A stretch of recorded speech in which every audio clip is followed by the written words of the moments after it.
Mucha gente cuando oye esclerosis múltiple piensa que es una sola enfermedad, ¿verdad? Pero la realidad es bastante más compleja. Hoy vamos a ver precisamente eso, los distintos caminos que puede tomar. Y es que esta es la clave de todo, de verdad, no hay dos casos iguales. Cada persona vive su esclerosis múltiple de una forma única y la razón principal es que la enfermedad, se presenta de varias formas en diferentes tipos. Entonces, ¿cómo empieza todo esto? Pues a menudo con una primera señal, un primer aviso. Y entender bien este punto de partida es fundamental para todo lo que viene después. Hablamos del síndrome clínicamente aislado, o SCA por sus siglas. Imagina que es como un primer episodio de síntomas neurológicos. ¿Qué lo causa? Pues una inflamación que daña la mielina en el sistema nervioso. Pero ojo, esto es súper importante, aunque es una señal de alerta muy típica de la esclerosis múltiple, no significa al 100% que vaya a serlo. Es, digamos, un posible comienzo, pero el camino a partir de ahí puede ir por sitios muy distintos. Vale, ahora vamos a ver la forma más común, la que se diagnostica en la mayoría de los casos al principio. Se caracteriza por un patrón muy claro, como una especie de montaña rusa, con sus subidas y bajadas. Exacto, es la esclerosis múltiple recurrente remitente, la EMRR. ¿Y en qué consiste? Pues se define por unos ataques muy claros, que llamamos brotes o recaídas. Durante un brote, los síntomas neurológicos aparecen de repente o empeoran mucho.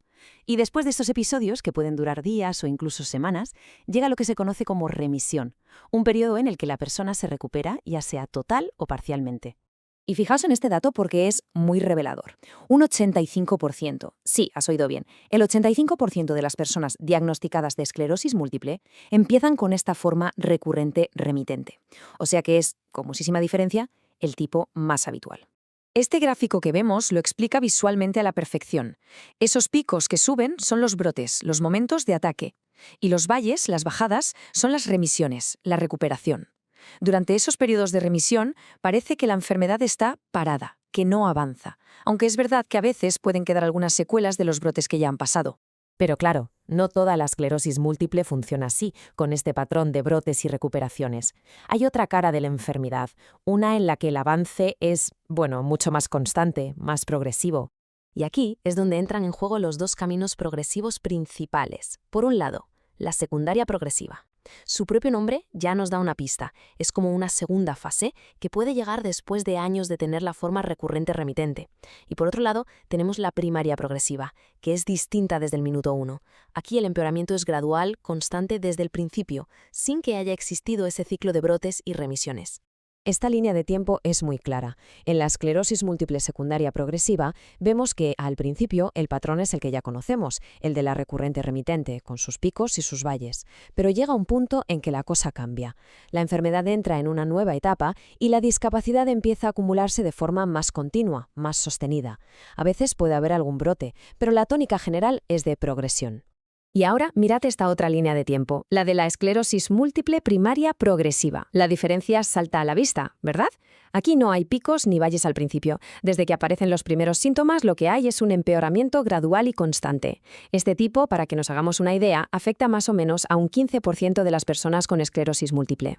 Pero a ver, aunque los caminos son diferentes, el origen de todo es el mismo, un daño en el sistema nervioso central. Esta imagen de una resonancia magnética nos deja ver esas lesiones, las famosas placas, que son las zonas donde la mielina se ha dañado. Y es precisamente donde están esas lesiones y cómo evolucionan lo que va a determinar los síntomas y al final el tipo de esclerosis múltiple. Entonces, resumiendo un poco, queda claro que la esclerosis múltiple no es una única cosa. Es más bien un espectro, un abanico de condiciones en el que cada una evoluciona de una manera muy, muy diferente. Y esto nos lleva a una pregunta que mucha gente se hace, y es lógico. Después de todo lo que hemos visto, la respuesta casi que se cae por su propio peso, ¿no? Intentar comparar el caso de una persona con un tipo de esclerosis múltiple con el de otra que tiene un tipo distinto, pues no tiene mucho sentido. Es más, nos puede llevar a ideas completamente equivocadas. Porque lo importante es esto: el curso de la enfermedad, la velocidad a la que avanza, incluso cómo responde a los tratamientos, todo eso cambia un montón de un tipo a otro. La vivencia de alguien con la forma recurrente remitente, que tiene periodos de estabilidad, no tiene nada que ver con la de alguien con la primaria progresiva, que se enfrenta a un avance constante desde el primer día. Y aquí llegamos a la conclusión más importante de todas. Saber qué tipo específico de esclerosis múltiple se tiene no es solo ponerle un nombre. Es mucho más. Es una herramienta clave que ayuda a saber qué se puede esperar, a decidir cuál es el mejor tratamiento y a organizar todo el apoyo y el acompañamiento que van a hacer falta. Entenderlo, sin ninguna duda, es una parte fundamental del camino.